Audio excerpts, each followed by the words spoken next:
Cool, that, innit?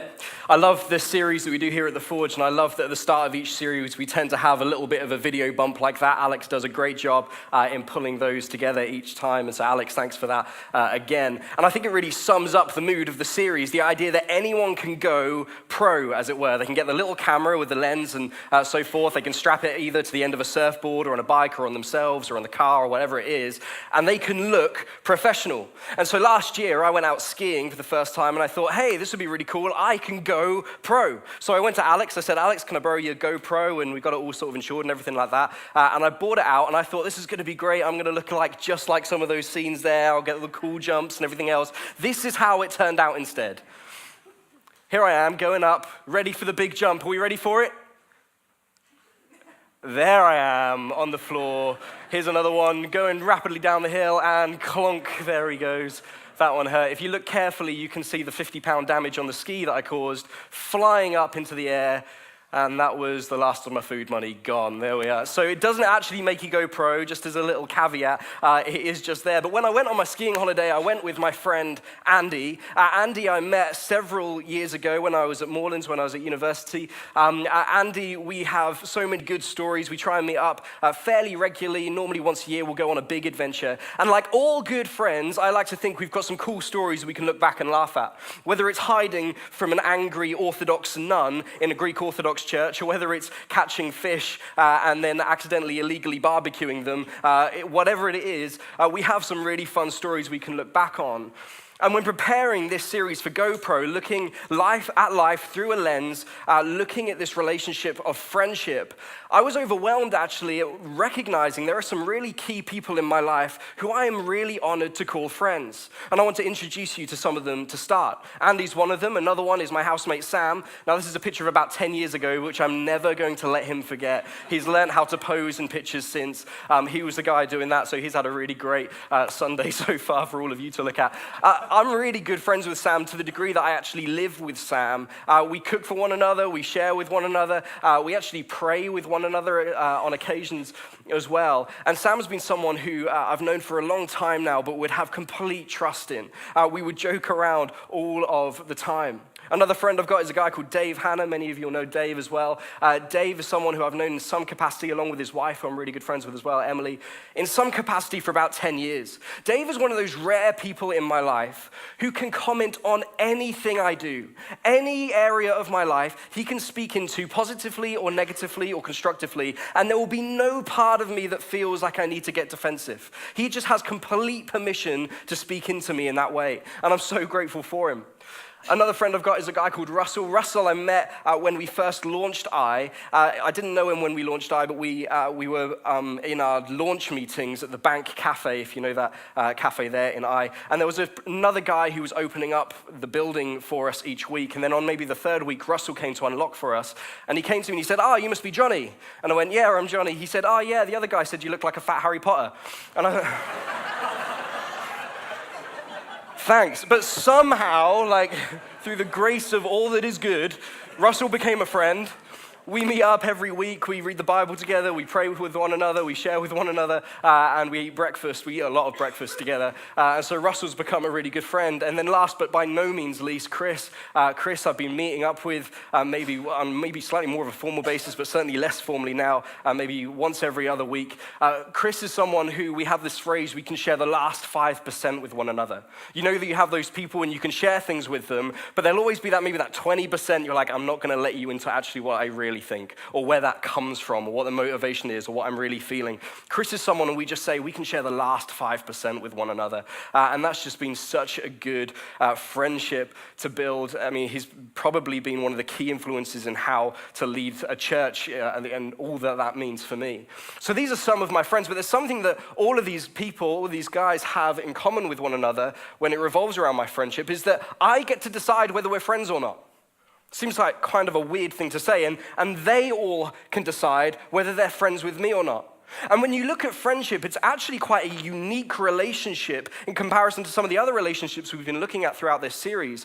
because you have complete choice over who you're friends with. There's actually a relatively not much difficulty or reaction that's going to happen if you decide not to be friends with someone or to be friends with someone. I mean, it's not like marriage, for example. Marriage is based on the premise that you can give a certain set of promises, a certain sense of well-being, or a certain sense of occasion or ceremony that you have with people that you know, and ultimately those promises say, whatever you do, I ain't leaving. Well, I mean, if you manifest certain things about you, I mean, that's not going to affect this. Like, we're still going to walk together. There's a security within marriage. Ultimately, it is a covenant relationship. It's a covenant relationship. Friendship's not like that. I mean, if you walk away from a friendship, there's far less consequences. With marriages, you can walk away from them, but it seems to be far more destructive, doesn't it? I mean, so that's one. It's not a covenant relationship. It's certainly not a compulsory one either. A compulsory relationship where it's like a family relationship. I mean, you can like your family, you can loathe your family, you can find difficulties with your family, you can try and ignore your family, but when Christmas comes, their family is there. It's very difficult to try and detach yourself from a family because it's compulsory. It's not something that you have a choice over. Friendship's not like that. No one can make you be friends with anybody. And it's not a contractual relationship either. I mean, you can have a little bit more flexibility over who you choose to work with, but if you're somebody who thinks you can go through birth to death and you can only work with people you're always going to like and get on with, that's going to be a little bit tricky for you. I mean, even if you're a boss, you don't hire people depending on whether you're friends or not. Normally, you tend to hire on whether they're going to be good for a job. It's a contractual thing. Friendship's not like that. Ultimately, it is a complete choice on who you become friends with. And here's the kicker, and here is the tension that we often find ourselves in. Why is it that so many of us, or maybe so many of the people that we know, find ourselves in a wrong crowd? How is it that we can find ourselves in a wrong crowd? I mean, many of us would have heard that testimony, right? From people that we know. People who are going down a particular route, everything was going fairly well for them, but then something happened and they got into a wrong crowd. The thing is about wrong crowds, no one realizes it's a wrong crowd until they also realize that maybe they're part of the problem too. No one ever looks at a crowd and thinks, oh yeah, this is going to be really bad for my life. I'm going to become friends with them. No one ever recognizes that. And when they're in those wrong crowds, they can be completely oblivious to it being a wrong crowd. And that should scare us a little bit, because many of us, if not most of us, if not all of us, will be sitting here thinking, that ain't me. I'm not in a wrong crowd of people. My friends are perfectly fine. I'm totally okay. And what we don't consider is that you might be the problem. Or maybe you could be completely obliviously in a wrong crowd. When we think of these testimonies or these stories around people being in a wrong crowd, we often associate it with drink or drugs or criminal activity. I want to suggest for a moment that maybe there are things in your life or those around you which might be slightly more invisible, but perhaps equally as toxic.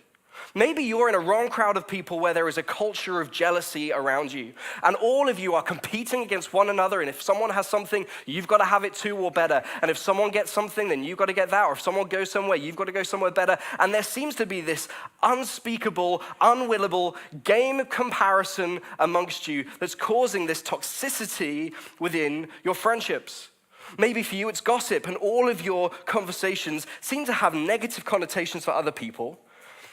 But all of the conversations revolve around who did what, and who did who, and who said what, and who thought this, and who said that, and they're rumors and rumors and rumors of people in which aren't particularly good for you, and you might be completely obliviously in a wrong crowd. Maybe for you, it's a negativity or a victimhood where every time you meet with people, it's always to discuss about how the world is against you. And actually, nothing productive comes of those conversations, but it's always just about how everything is wrong and everything is wrong. It's quite a challenging one and certainly a difficult one to try and recognize within yourself. But actually, maybe that's a culture in which you're part of. Maybe for you, it's crudeness.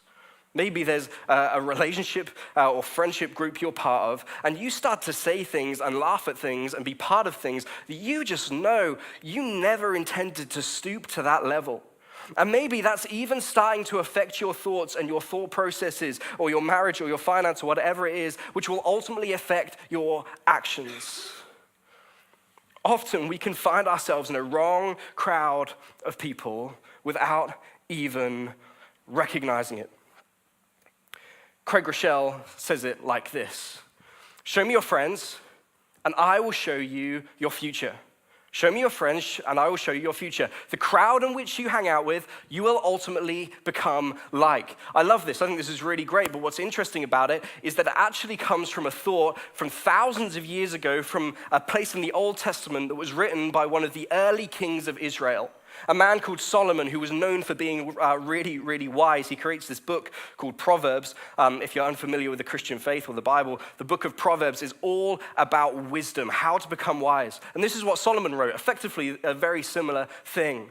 He who walks with the wise grows wise, but a companion of fools suffers harm.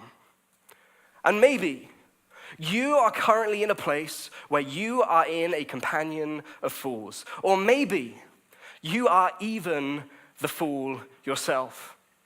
But when it's so invisible, when it's so difficult to pick up on in your own life, and you see other people and it's easy to see their mistakes, it's easy to see their problems, it's so hard to see ourselves, how do you recognize a companion of fools? And that's what we're going to look at. That's what we're going to wrestle with a little bit today. The question we're going to look at is this: what do you do when you find yourself in a companion of fools? To do that, I want to look at a man called Job. Job's story is written, and it's called Job. You'll find it again in the Old Testament. It's actually probably one of the oldest bits of literature you have in the Bible. It probably even predates Genesis, but it's bunked in the middle with the rest of these books like Proverbs because it's known as wisdom literature. Again, it's there to teach us to some degree how to be wise. Now, Job's story, if you read it, or if you get to read it, or if maybe you have read it, you'll quickly recognize it's an incredibly strange narrative. I mean, it talks initially of this man called Job. He's incredibly wise. He's got all this good stuff about him. He's incredibly rich and well off as well. He's got a great family. He's got great health. And then the narrative changes a little bit into the heavenly realms. And God is sitting on his throne, and Satan enters into God's presence. And often we might think of this just as an offshoot, as Satan being a massive sort of equal force coming into an equal force of God. This wouldn't have been like this. This would have been like if this whole room was the throne and presence of God, Satan entering would have been like a speck of dust, just by the grace of God not being destroyed. And Satan comes into the presence of God, and he challenges God. He comes to God and says, he almost challenges his sense of justice. And he goes to God and he says, God, in a couple of different occasions, you see this man Job? See this man, Job, the only reason he worships you, the only reason he honors you is because he has everything that he wants. He has the health, he has the family, he has the stuff. Take that away, he ain't worth nothing. And so God, and he probably raises more questions and answers through doing this, but God somehow gives Satan permission to do what he wants to Job on the condition he doesn't kill him. And what we find is that Satan strips Job of all of his things, his health, his family, his possessions. And we reach this point in the book of Job where Job is sitting down in the dust, covered in sores, like full of pain, just wishing his own death upon him. And he's sitting there in all this pain, and three friends arrive. And it's through these three friends that I want to recognize a few different aspects of how you can identify a fool from a friend. Because these three friends actually show a little bit of both. They show a little bit of both. They actually first start off by showing us this. You can identify a friend because when you give them bad news, they will listen. You can tell a friend from a foe by when you give them bad news, they will listen. And this is what Job's friends initially do. I want to read it to you. When three of Job's friends heard of the tragedy that he had suffered, they got up together and traveled from their homes to console him. Their names were Eliphaz, the Temanite, Bildad, the Shuhite, and Zophar, the Naamathite. When they saw Job from a distance, they scarcely recognized him. Wailing loudly, they tore their robes and threw dust in the air over their heads to show their grief. And then, and this is the important bit, they sat on the ground with him for 7 days and nights, and no one said a word to Job, for they saw his suffering was too great for words. Genius. Here's something that I've learned recently. I say recently, probably over the last 5 years, whilst working for a church in whatever capacity. When people come up to me and they say, look, there's something going on in someone else's life and it's really difficult and I have no idea what to do. What on earth do I do? Here's the answer. You show up and you shut up. Show up and shut up. Let me tell you, 80, maybe 90, maybe even more % of the pastoral difficulties that come to me, I have no idea how to deal with. Genuinely, I'm not an expert in any of them. I haven't been trained in a lot of them. And yet what most people are looking for is not something to be fixed, but something to be felt. When you turn up to someone's place and there's all sorts of going wrong, we try and avoid it because we think the emphasis will come on us to fix it. Let me tell you that a good friend, when they receive bad news, they listen. They don't try and fix. There's nothing worse than outpouring a whole bunch of difficult stuff that's going on in your life, only to be told other bad stuff that's happening in someone else's life, about how it's even worse and how you can get over it and it'll all be okay, or giving meaningless bits of advice that you're just never going to be able to follow. I've got a friend and we met up a couple of months ago. And there are a fair few difficult things going on in her life, and we were sitting in the pub, and she was sort of sharing this with me. And we have the sort of nature of this relationship where I can just sort of say, hey, listen, like I don't mean to be really unpastoral, but is this a listening problem or is this an advising problem? And in her grace was just like, actually, this is just something you need to listen to. Like, this is just something you need to hear.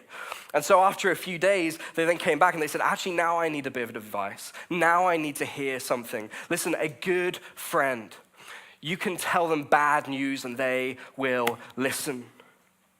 What Job's friends do is brilliant because they listen first. It all goes wrong for Job's friends when they start opening their mouths. They start accusing Job of different things. They start accusing God of different things. And at the very end of the story, they end up being rebuked and they look like a whole bunch of numpties just because they opened their mouth. If they just kept quiet with a hand on his shoulder, maybe it would have been a very different book and a very different story for Job.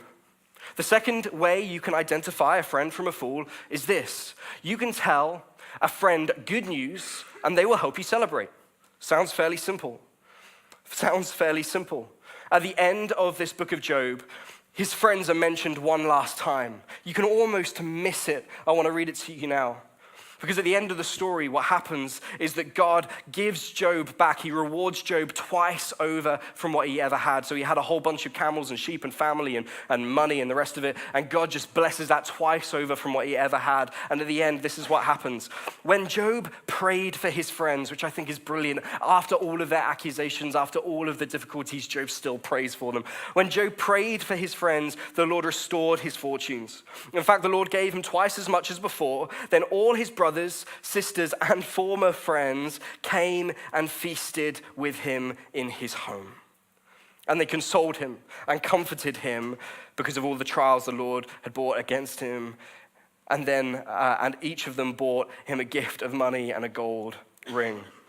The sign of a good friend is somebody who celebrates with you and for you when good things happen to you without a hint of jealousy, without a hint of insecurity, without a hint of guile or misled direction or anything like that. Any hidden agenda is gone. Some of you might now be friends with someone, or dare I say, some of you might be a friend to someone else, where you constantly feel the need to drag someone back from their successes just to make yourself feel slightly better about yourself because of a fear or an insecurity or whatever it is. Let me tell you, if that is somebody else, they are not being a friend to you. And if you are doing that to someone else, you are not being a friend to them. This can be seen for me whenever I go to a stag do.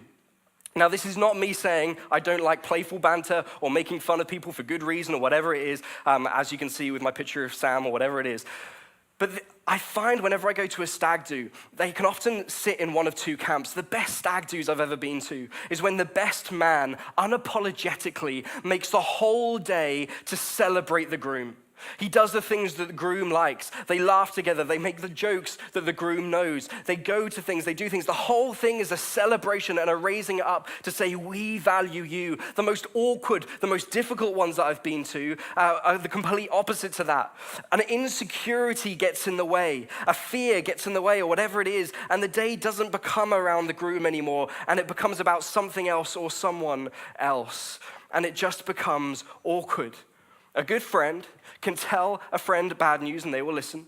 You can tell a friend good news and they will help you celebrate. Ultimately, a good friend does this. They want the best for the best part of you.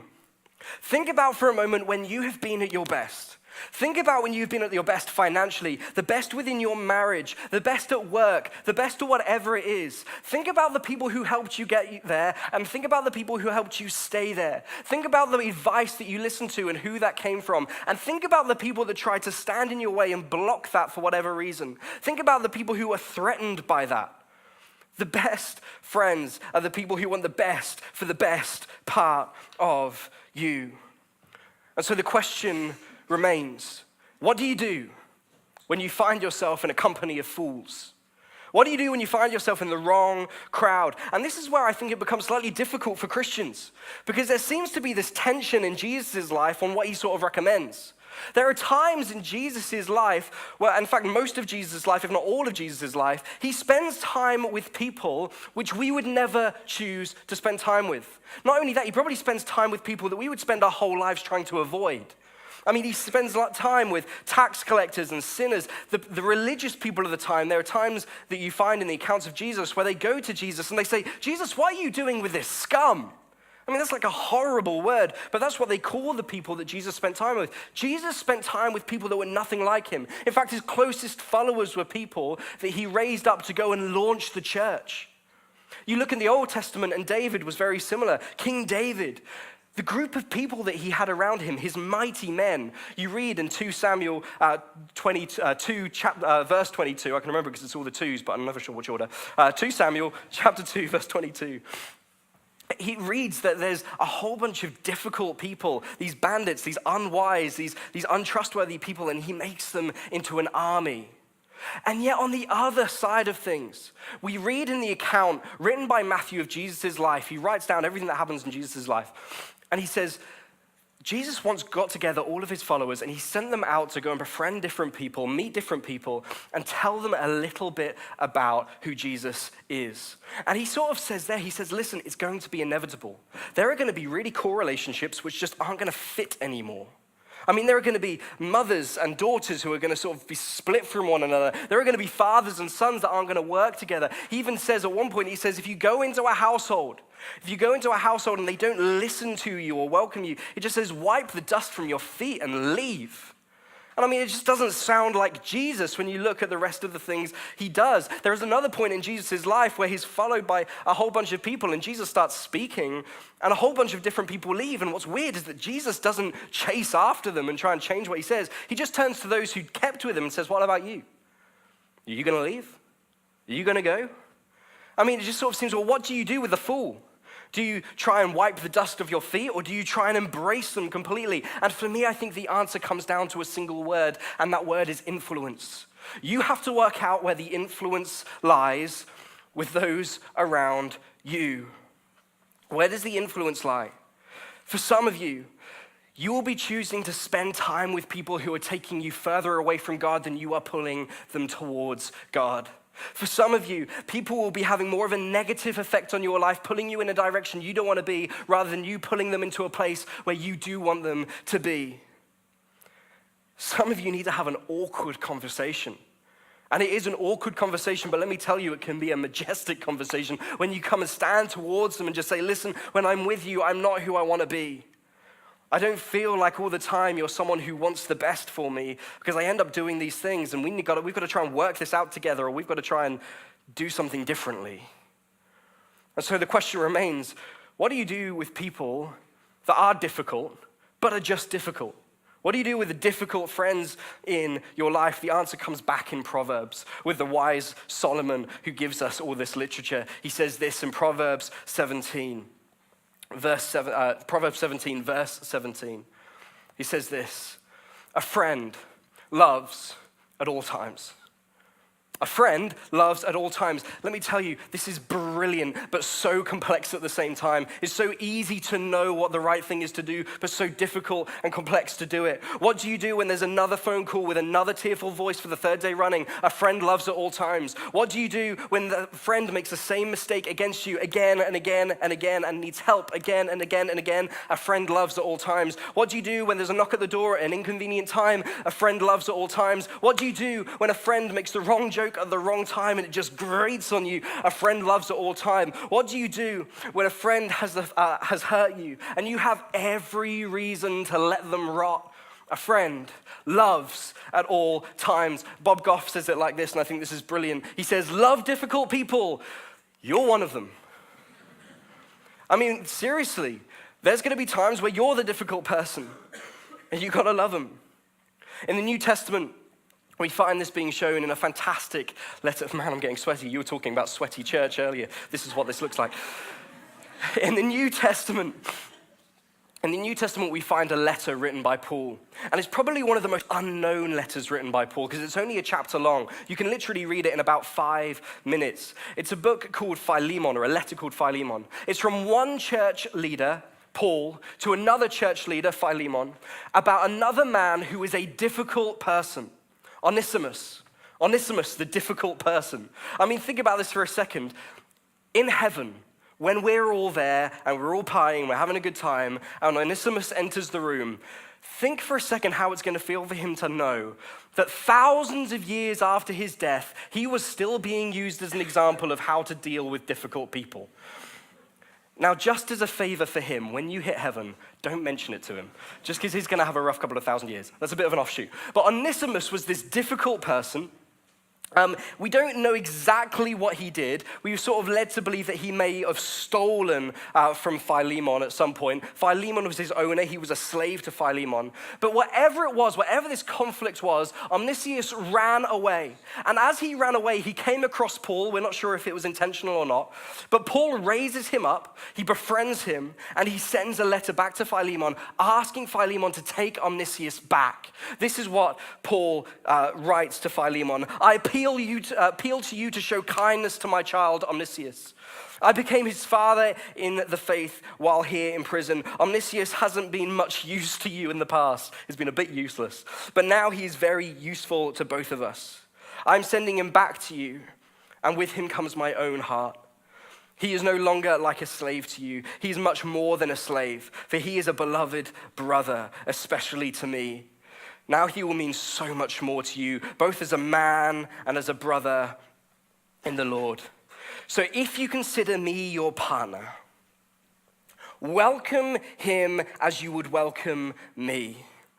If he has wronged you in any way or owes you anything, charge it to me. What Paul is saying, he's saying, Philemon, I know you owe this man nothing. I know he's been a difficult person. I know. But not only do I want you to take him back, which would have been just outrageous in Roman culture, I want you to take him back as an equal. What's so significant about the book of Philemon, one of Paul's writings, is throughout all of the letters that Paul wrote that we find in the New Testament, this is the only book where he doesn't explicitly talk about the death and resurrection of Jesus. And dare I say, I think it might even be intentional. The reason I think it's intentional because he doesn't need to explain the death and resurrection of Jesus because he examples it. He says, listen, I know this man owes you nothing. I know this man has done all sorts of wrong and he owes you everything, but I am going to pay the price for Onesimus. I am going to be the one that takes responsibility. I am going to be the one that joins the dots together and bring a union once more. Paul takes responsibility just as Jesus did for us. Jesus paid the price, and one of the things that should be so unique amongst Christian friendships, I think, should be this, is that Christians should love at all times. Christian friendships should reflect the love that Jesus had for us. And so as we come to an end, this is what I want you to do.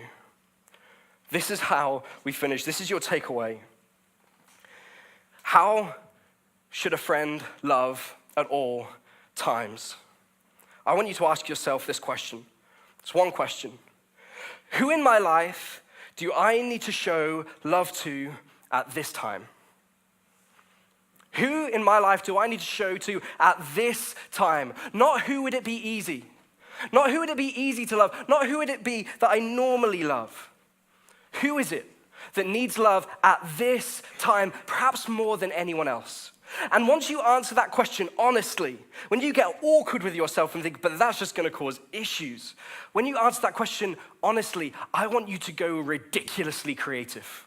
Like silly creative. I want you to go completely, awkwardly, intentionally over the top. This is not a challenge that texts someone and says, well, how can I help? This is assuming that you can help and doing it anyway, just being presumptive about it without permission. This is not just looking to pray for them in the quietness of your own home, but this is also inviting them around and getting the most expensive bottle of wine and the nicest steak and having them around for a meal. This is going and getting them the biggest bunch of flowers you can afford and knocking on their door and just saying, I thought that you could do with these. This is going to find the person that you normally find a little bit smelly and you go and you give them the biggest hug anyway. This is someone that you might find awkward to speak to for 5 minutes on a Sunday and arranging a whole day out with them. This is something that challenges you to go over the top, over the top, over the top. This is something in which you can say, I'm going to love you at all times. All times. How do you become a pro friend? A friend loves at all times. Let me pray for us. Father God, you created friendship. Father, when you were on earth, when Jesus was on earth, I find it amazing that he didn't have a wife, he didn't have children, but he did decide to have friends. And who he decided to befriend, I find profound, Lord. That it wasn't the people that maybe would expect, it was the difficult people that he showed love to all of the time, all of the time, all of the time, in outrageous ways to the degree that he sent himself to the cross, Lord, where he died.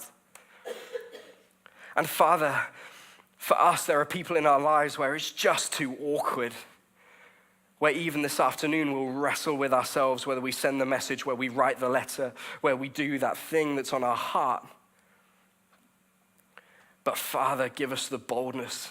Father, send us your Spirit in order that we might act in ways that are awkward and brilliant. But for some of us, Lord, we are in friendship groups that are influencing us in a way that we should not be influenced. We are in places and we've put ourselves in a wrong crowd of people that are not good for us. And so if that's us, Lord, where we've been influenced into other situations, help us to have that conversation. Help us recognize it within ourselves as well, Lord. Father, we love you. We want to worship you with our friendship. Amen.